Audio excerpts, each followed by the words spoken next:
My girlfriend claimed I wasn't what she expected, right during dinner with my family. I smiled and said, "Funny, you're exactly what I expected." Then I played the voicemail she'd left for her ex, asking if he'd take her back. My mother dropped her fork when she heard. I, 28 male, have been dating my girlfriend for about 14 months. We met through mutual friends at a summer cookout, hit it off immediately, and things moved pretty fast. She moved into my apartment 6 months ago. I thought we were solid.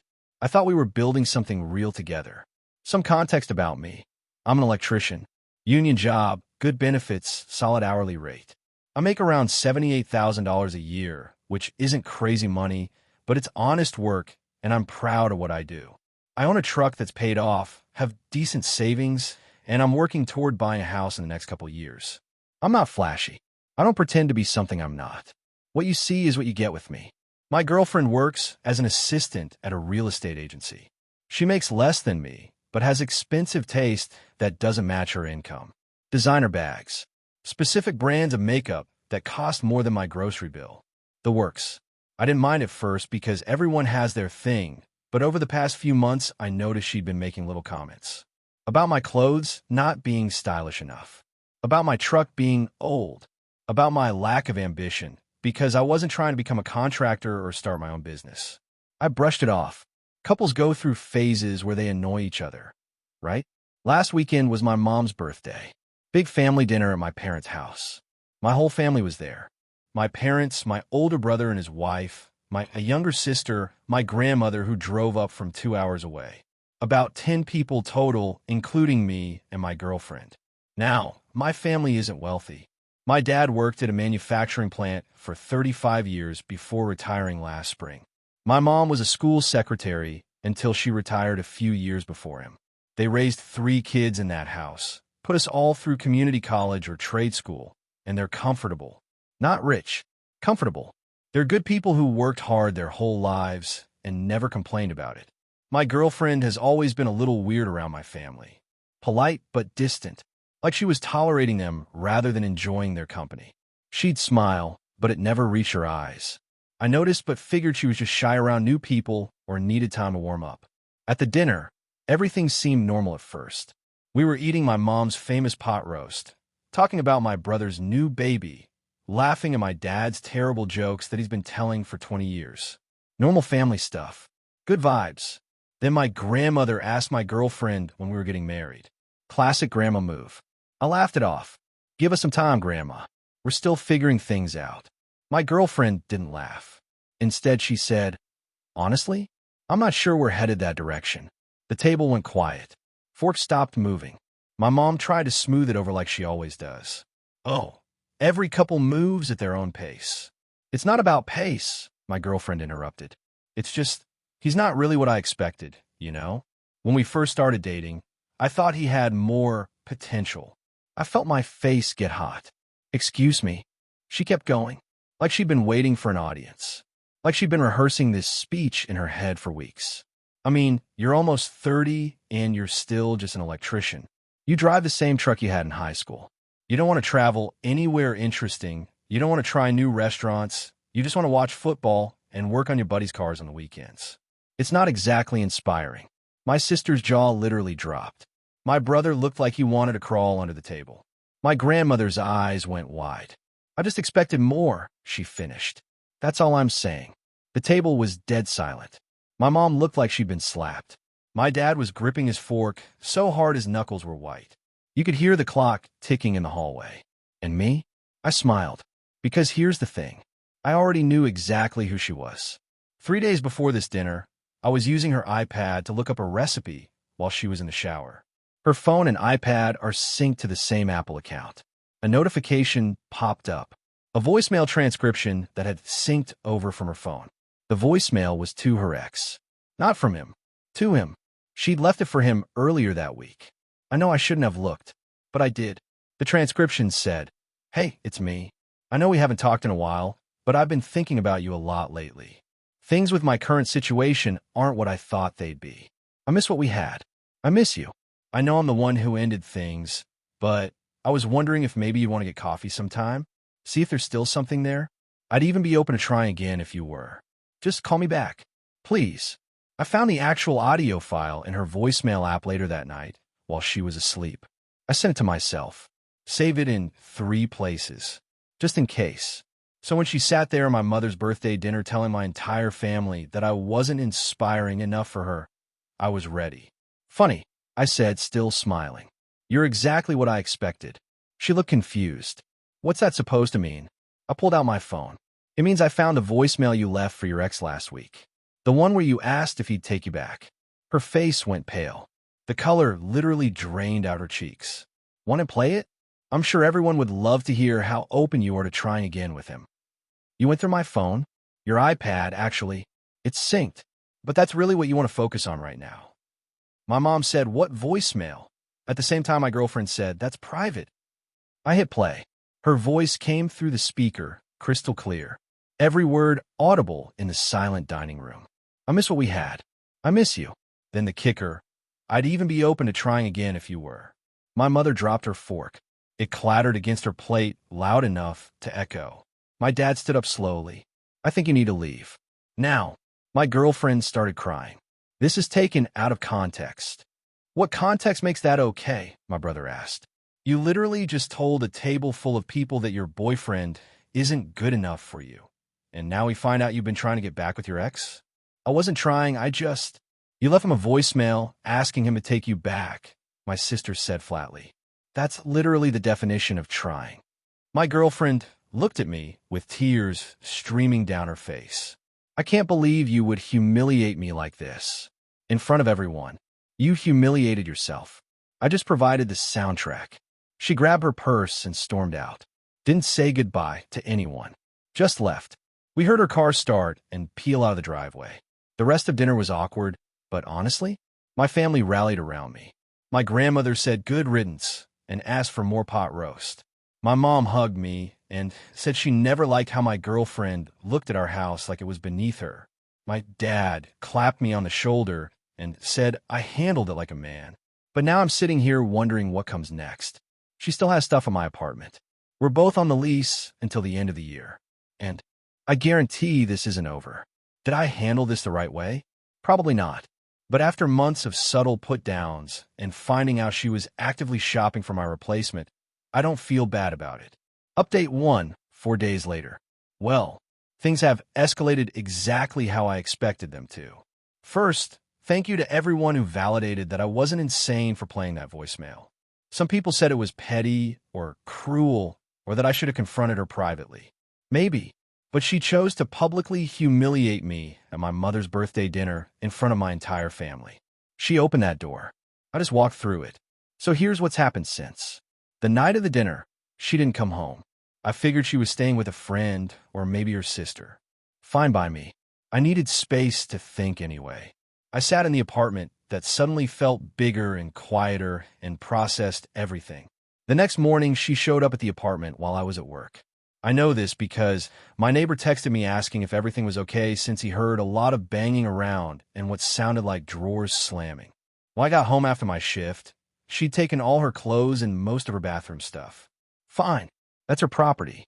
She also took the 55-inch Samsung TV from the bedroom. That was mine. Bought it 2 years before I even met her. She also took my JBL Bluetooth speaker that I'd had since college. Also mine. I texted her, "You took my TV and my speaker." Her response, "Consider it compensation for emotional damages." Emotional damages. For being exposed as a cheater at a dinner she ruined. The audacity of this woman. I told her she had 48 hours to return my stuff, or I'd file a police report. She didn't respond. Read receipt on. No reply. Day 2. No TV, no speaker, no response. Day 3. I went to the police station on my lunch break. The officer was sympathetic, but basically said that since she lived at the apartment, and it would be a he said, she said situation about who owned what, there wasn't much they could do unless I had proof of purchase. I did have receipts. Both items purchased on my Amazon account, under my credit card, shipped to my address, over a year before I even knew her name. I showed the officer.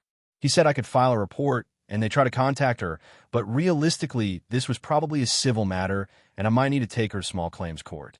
Great. More time and energy wasted on this.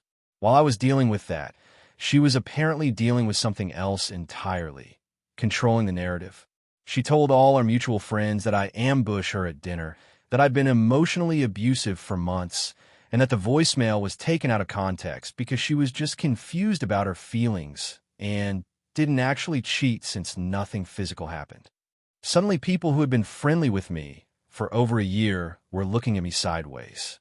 Texts that used to be warm were now short and cold. Her best friend sent me a paragraph about how men always find ways to justify controlling behavior and how I should be ashamed of humiliating her in public instead of handling things privately like an adult. I responded with a simple question. Did she tell you she called me uninspiring and said I had no potential in front of my entire family? Before I played the voicemail, no response. I sent a follow-up. Did she tell you she stole my TV and Bluetooth speaker when she moved out and called it compensation for emotional damages? Still no response. But I noticed she didn't text me any more lectures either. The mutual friend situation is messy.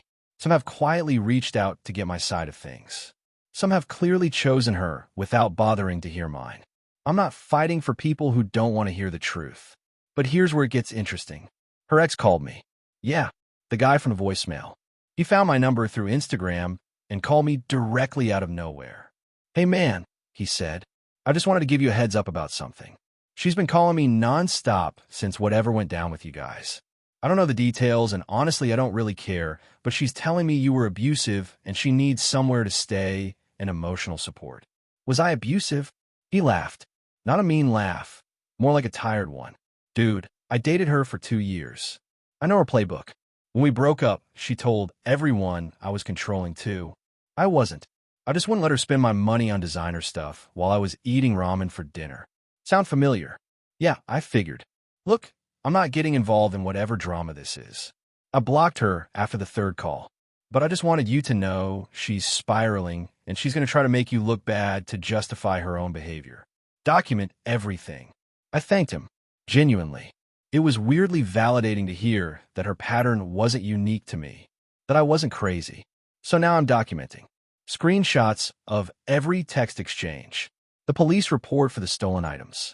The original voicemail saved in 3 different cloud accounts. She's still technically on my lease. I called my landlord to ask about removing her. He said she'd have to agree to be removed voluntarily, or I'd have to wait until the lease ends in 4 months. She has no incentive to agree to anything that helps me. I'm not going to lie. This is exhausting. I went from planning a future with someone to feeling like I'm in a legal chess match with a stranger who's determined to hurt me. But I keep thinking about what her ex said. Document everything. So that's what I'm doing. More updates if anything else happens. Update 2, 12 days later. Final update, because I think this saga is finally over. It's been a rough couple weeks, but I'm coming out the other side. After my last post, things got worse before they got better. My ex decided that since she couldn't fully control the narrative with mutual friends, she'd go bigger. She wrote a long, vague post on her social media about emotional abuse and controlling partners who monitor your every move, and how she was finally free from someone who violated her privacy. She didn't name me directly, but anyone who knew us as a couple could figure it out immediately. I didn't respond publicly. That's what she wanted. Instead, I did something more effective. I reached out to the 3 mutual friends who had been most vocal in supporting her narrative. Not to argue or defend myself emotionally, just to share facts. I sent them screenshots of her text messages to me over the past few months. The ones where she called my family's house depressing and said visiting them felt like charity work. The ones where she complained about my truck being embarrassing to be seen in. The one where she literally texted me, I wish you made more money so I didn't have to pretend to like your lifestyle. I also sent the voicemail audio file and the text exchange where she called stealing my property compensation for emotional damages. I didn't ask them to take my side. I just said, I wanted you to have the full picture before you decide who to believe. Make your own judgment. 2 of them went completely quiet afterward. The 3rd actually apologized. She said she'd only heard my ex's version and that seeing the actual text messages changed her perspective completely. She also mentioned that my ex had been asking her for money to help with living expenses since she couldn't stay at the apartment anymore. So she was trying to fund her post-breakup life by guilting the friends she'd turn against me. Classic, but the real resolution came from an unexpected place. Her ex reached back out to me about a week after our first conversation. Apparently, my ex had escalated from calling him constantly to showing up at his apartment, unannounced, multiple times.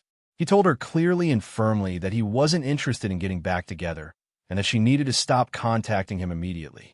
Her response? She told him that if he didn't help her, she'd tell people he was the abusive one too. She'd ruin his reputation the same way she was trying to ruin mine. He recorded that entire conversation, audio on his phone.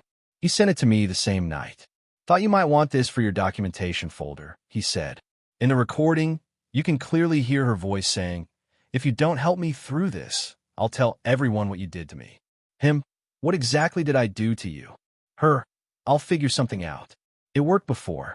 It worked before," meaning the lies she'd been spreading about me. I saved that recording immediately, added it to my documentation folder with timestamps. A few days later, my landlord called me at work. Apparently, my ex had contacted him trying to get me removed from the lease. She claimed I had threatened her and she didn't feel safe returning to the apartment to get the rest of her things. My landlord, thankfully, is a reasonable guy who's known me for 3 years. He said he'd need some kind of documentation of threats or harassment before he could take any action against a tenant with a clean record who'd never been late on rent. She couldn't provide any documentation because there weren't any threats. He told her that if she wanted off the lease, she could sign a release form and be done with it. She refused. She didn't want off the lease. She wanted me removed so she could have the apartment to herself. The apartment I found, that I furnished, that I'd been paying full rent on before she ever moved in. The entitlement was genuinely unbelievable. But here's how it finally ended. I called a meeting. Neutral location. A coffee shop near neither of our places. I told her I wanted to work things out so we could both move forward with our lives. She showed up looking smug. Probably thought I was going to grovel and apologize and beg her to come back. Instead, I laid out everything calmly. Here's where we are. You stole my property. I have Amazon receipts proving both items are mine and a police report on file. You've been telling people I was emotionally abusive. I have screenshots of your own texts showing you were the one being cruel and dismissive for months. You tried to get me evicted from my own apartment with false claims. My landlord told me about your conversation. She started to interrupt. I held up my hand. I also have a recording of you threatening your ex, telling him you'd make up abuse claims about him if he didn't help you. And you said it worked before, meaning me. Her face went white. She didn't say anything for a long moment. So here's what's going to happen. You're going to sign the lease release form today. You're going to return my TV and my speaker by this weekend. And you're going to stop telling people lies about me. In exchange, I won't share that recording with anyone who matters to you. You're blackmailing me. I'm offering you an exit that doesn't involve everyone knowing you're willing to fabricate abuse claims to manipulate people. That's not blackmail. That's mercy. She sat there for a long moment. I could see her calculating whether I was bluffing. I wasn't. And she knew it. Fine, she finally said. But I want it in writing that you won't share that recording. Done. And I want the lease release signed today and my property returned by Saturday. We went to copy shop down the street. I wrote up a simple agreement on paper. She signs off the lease, returns my property, stops making defamatory statements about me. I don't share the recording publicly. We both signed it. She got a copy. I got a copy. She returned my TV and speaker on Saturday morning. Both items were fine. She signed a lease release that same day and my landlord confirmed receipt. And just like that, it was over. She's still out there telling her version of events to whoever will listen. I've heard through the grapevine that she moved in with her parents and is taking time for herself. Some people still probably think I'm the villain in her story. That's fine. The people who actually matter know the truth. Her ex texted me after everything settled down. Said he was glad I got out cleaner than he did. Apparently, when they broke up, she keyed his car and he couldn't prove it. At least I got my stuff back. My family has been amazing through all of this. My mom keeps saying she always sensed something off about her from the first dinner. Moms always say that after the fact, but I appreciate the support anyway. I'm not going to pretend this didn't hurt. 14 months with someone, thinking you're building towards something real, and then finding out they were looking for an upgrade while criticizing you behind your back. That messes with your head in ways that take time to process. But I learned some important things. Trust your gut when someone makes you feel small. Pay attention when they treat your family like a burden. And always document everything when things go bad. I'm taking some time to be single, focusing on work, saving for that house I've been planning, spending time with people who actually value me for who I am. Maybe someday I'll be ready to try again with someone new. But for now, I'm good on my own. Thanks for following along, Reddit. Sometimes the trash takes itself out. You just have to give a little push.